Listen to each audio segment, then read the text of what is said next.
Assalamualaikum warahmatullahi wabarakatuh. Saya Hafizah Lela, mahasiswa Fisioterapi 2018. Di sini saya akan menjelaskan materi tentang pain management. Nah, apa sih itu nyeri atau pain?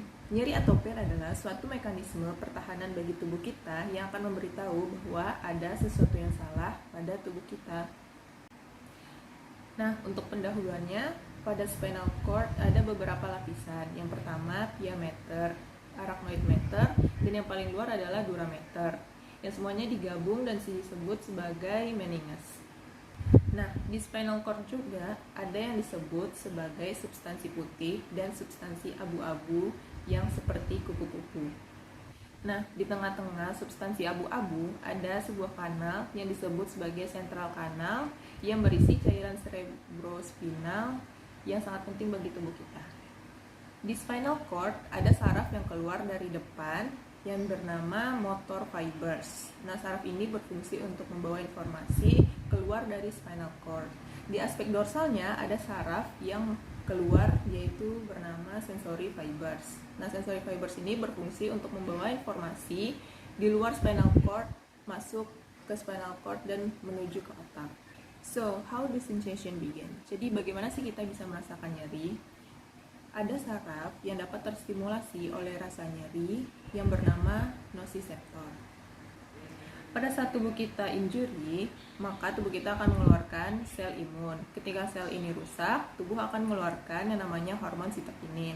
Namun yang terpenting bagi jalur naik ke otak adalah hormon prostaglandin yang dihasilkan oleh semua sel di tubuh kita sebagai respon terhadap inflamasi. Setelah itu, jaringan saraf sensori akan merespons si hormon prostaglandin dan akan membawa informasi ke akar dorsal yang ada di spinal cord. Perjalanan informasi dari awal menuju ke otak dinamakan sebagai ascending pathway, dan sebaliknya, perjalanan informasi yang keluar dari otak menuju ke spinal cord kembali disebut descending inhibitory pathway. Sekarang kita akan membahas terlebih dahulu ascending pathway, yaitu jalur informasi yang akan naik ke otak. Pertama-tama ada dua jenis nociceptor. Yang pertama adalah A-delta fibers. A-delta fibers ini mengantarkan informasi dengan cepat. Dan tipe nyerinya adalah seperti nyeri pukul atau nyeri ketusuk. Yang kedua adalah C fibers. C fibers ini mengantarkan informasi dengan lambat dan dia tidak bermielin. Tipe nyerinya adalah seperti burning pain atau nyeri terbakar. Pada awalnya, nociceptor akan terstimulus oleh noxious stimuli dan mengeluarkan chemical yang akan menyebar ke akar dorsal di spinal cord terdekat. Akar dorsal adalah di mana tempat saraf sensori fibers yang membawa informasi dari luar masuk ke spinal cord dan menuju ke otak tadi. Di akar dorsal, sel saraf 1 atau si nociceptor ini melepaskan chemical di gray matter dan bersinapsis dengan saraf kedua atau yang bisa disebut sebagai second order neuron. Nah, pertemuan ini disebut sebagai pain neurotransmitter.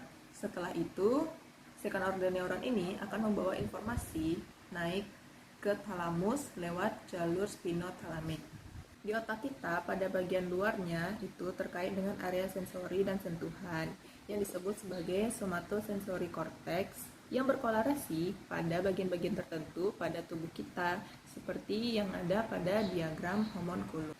Sesampainya di thalamus, informasi tadi akan ditangkap oleh saraf pengantar ketiga atau yang bisa disebut sebagai third order neuron yang akan mengantarkan informasi ke area somatosensory cortex pada bagian-bagian tertentu, seperti contohnya pada bagian terang. Kenapa? Karena area yang terkena stimulus atau yang terkena nyeri tadi adalah pada bagian terang. Jadi kita akan tahu bahwa kita merasakan nyeri yang berasal dari area terang kita. Informasi yang berada di otak tadi akan diproses di sebelah kiri otak, sedangkan bagian yang terkena adalah bagian tubuh sebelah kanan. Kenapa? Karena pada awal perjalanan tadi di spinal cord menganut prinsip kontralateral atau menyilang. Jadi adanya persilangan antara area yang terstimulus dengan proses di otak. Selanjutnya kita akan lanjut ke jalur turun informasi dari otak atau yang disebut sebagai descending pathway.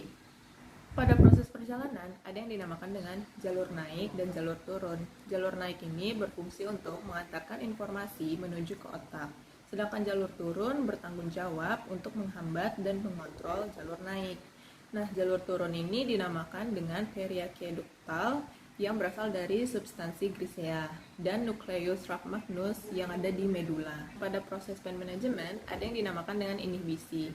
Sebelum inhibisi, neuron akan muncul dari periaqueduktal di substansi grisea dan akan menuju ke rhabdomagneus dan bersinapsis dengan neuron sekunder yang bernama serotonergic atau noradrenergic neuron yang biasa disingkat sebagai SHT atau NA dan akan turun ke akar dorsal.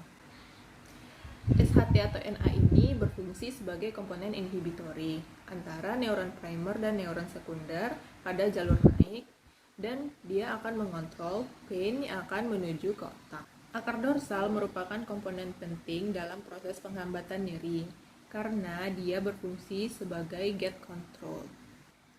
Jadi, pada substansi gelatinosa, neuron 1 bersinapsis dengan neuron 2 dan akan mengeluarkan substansi P menuju ke celah sinapsis. Nah, substansi P ini akan menstimuli neuron 2 untuk menyebarkan impuls ke talamus via spinothalamic tract yang kita bahas tadi. Nah, neuron SHT atau NA tadi mengeluarkan chemical SHT atau NA-nya pada jalur turun yang berfungsi untuk mengikat reseptor presinaptik neuron dan menghambat pengeluaran substansi P. Kemudian dia akan menstimulasi untuk mengeluarkan neuron opioid atau interneuron yang jika terstimulasi akan mengeluarkan enkaphalin. Nah, enkaphalin ini bertugas untuk menghambat neuron 1 yang akan mengeluarkan substansi P-nya. Dan kemudian yang terakhir, dia akan menghambat neuron kedua untuk berdepolarisasi dan menghentikan berkelanjutan impuls naik ke talamus. Selanjutnya saya akan menjelaskan tentang gate control theory.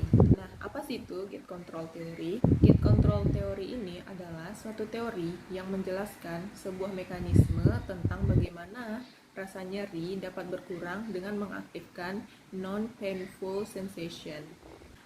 Pada saat kita injury, sinyal atau informasi nyeri ini akan dikirim dari perifer ke sistem saraf pusat melalui A delta fibers atau C fibers yang akan membentuk primary neuron.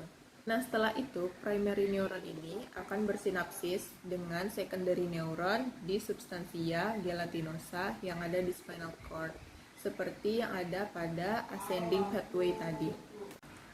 Pada dasarnya, di gate control theory ini, perjalanan informasi yang masuk, yang naik ke otak hampir sama atau sama pada proses ascending pathway yang sudah dijelaskan tadi. Yang terpenting di sini adalah pada tahap substansial gelatinosa. Pada perjalanan pengiriman sinyal ke otak, informasi dapat terinterupsi pada tahap substansial gelatinosa yang ada di spinal cord, yang berperan sebagai gate. Hal ini terjadi karena adanya non-pain stimulus yang dapat mengaktifkan Pacinian corpuscle atau ujung saraf yang dapat merasakan rasa raba atau rasa tekan yang ada di dermis kita.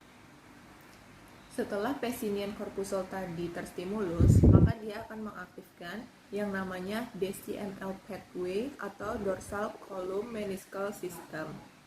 DCML pathway ini akan mengirimkan sinyal non-pain stimulus secara lateral ke medula oblongata, di mana sinyal tersebut akan menyeberang ke medial lemniscus pada batang otak. DCML pathway ini akan menghambat sinyal rasa nyeri saat ia teraktivasi dengan deep touch dan akan mengaktifasi inhibitory neuron yang akan menghambat pain sinyal dengan cara melepaskan inhibitory neurotransmitter seperti enkaphalin. Nah, enkaphalin yang keluar ini akan berkaitan dengan opioid reseptor yang ada pada membran akson di primary neuron yang mengakibatkan calcium channel pada primary neuron tadi tertutup. dan membuat excitatory neurotransmitter seperti substansi P dan glutamate akhirnya berkurang. Berkurangnya pelepasan dari excitatory neurotransmitter tadi akan membuat less excitation pada secondary neuron dan membuat hyperpolarization dan penurunan frekuensi potensial aksi. Setelah itu, sinyal dari penurunan rasa nyeri tadi akan dikirimkan kembali ke otak. Enkefalin ini juga berkaitan atau bersinapsis dengan opioid reseptor yang ada di secondary neuron dan menyebabkan terbukanya si potassium channel yang ada di secondary neuron. Nah, alhasil akan membuat si secondary neuron ini berhyperpolarization dan penurunan frekuensi potensial aksi serta menyebabkan penurunan pain sinyal yang dikirimkan ke otak.